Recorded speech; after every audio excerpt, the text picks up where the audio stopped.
Olá pessoal, bem-vindo ao canal Entenda Direitinho. Hoje a gente vai falar de banco de horas e o Covid-19. Eu vou abordar tanto os aspectos da reforma trabalhista quanto as mudanças trazidas pela MP 927 de 2020. Antes de eu começar, eu quero fazer uma pergunta para vocês. Por que o presidente da República tem a prerrogativa de editar medidas provisórias relativas à matéria de direito do trabalho? Alguém sabe me responder? Alternativa A, porque a competência para legislar sobre matéria trabalhista é da União. Letra B, essa competência é privativa dos estados. C, exclusiva dos municípios. Ou D, NDA. Quem marcou a letra A acertou! É competência privativa da União legislar sobre matéria trabalhista. Artigo 22, inciso 1º da Constituição. Tem um outro artigo da Constituição que também vai te ajudar a pensar em algumas coisas.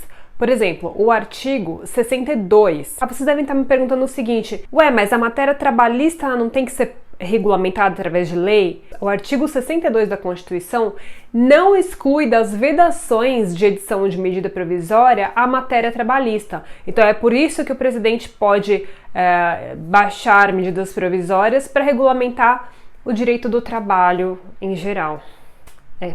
Também acho uma pena, mas fazer o quê? Mas vamos partir para o que interessa. A medida provisória, ela tem um prazo de 60 dias, prorrogados por mais 60 dias, para que o Congresso vá lá e crie uma lei sobre isso. A medida provisória 927 foi criada especificamente em virtude do Decreto Legislativo 6, publicado em 20 de março de 2020. A medida provisória foi publicada 2 dias depois desse decreto, no dia 22 de março. O Decreto Legislativo número 6 reconhece o estado de calamidade pública por causa do vírus Covid-19, o coronavírus. Então, traçando uma linha do tempo, a gente tem o Decreto Legislativo número 6, a medida provisória 927 e a medida provisória 928 que revogou o artigo 18, que não é nosso assunto de hoje. Vamos focar aqui no artigo 14, que fala do banco de horas. Como que funciona o regime de banco de horas? A gente sabe que as horas extras são reguladas lá na CLT no artigo 59, que fala o quê? Que elas não podem exceder a 2 horas diárias da jornada de trabalho. Então, o parágrafo 2º do artigo 59 da CLT diz que as horas extras podem ser compensadas no período máximo de 1 ano, desde que não exceda a jornada máxima de trabalho e nem ultrapasse o limite diário de 10 horas. Já o parágrafo 5º desse artigo 59, esse sim foi modificado pela reforma trabalhista, a Lei 13.467 de 2017. Nossa, falei muito rápido, né, gente? Mas vamos lá. O parágrafo 5º trouxe uma novidade, que não estava no parágrafo 2º. O parágrafo 2º menciona que esse banco de horas pode ser feito por acordo coletivo ou convenção coletiva de trabalho. Mas o parágrafo 5º colocou lá que agora pode ser feito em acordo individual escrito entre empregado e empregador, desde que as horas sejam compensadas em 6 meses e não 1 ano, como no parágrafo 2º. Então, por acordo individual, as horas devem ser compensadas em 6 meses.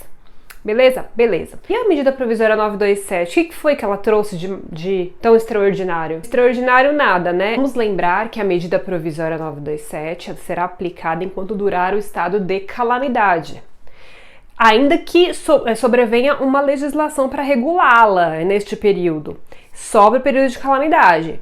Eu tô dizendo isso, gente, porque o que ela trouxe no artigo 14 é importante para nós nesse momento de crise que estamos vivendo. Então, o artigo 14 da medida provisória 927 de março de 2020 autoriza que as atividades empresariais fiquem interrompidas durante o período de calamidade, podendo ser constituído um banco de horas tanto em favor do empregado quanto em favor do empregador, por meio de acordo coletivo ou acordo individual escrito, e as horas poderão ser compensadas em até 18 meses da cessação do estado de calamidade.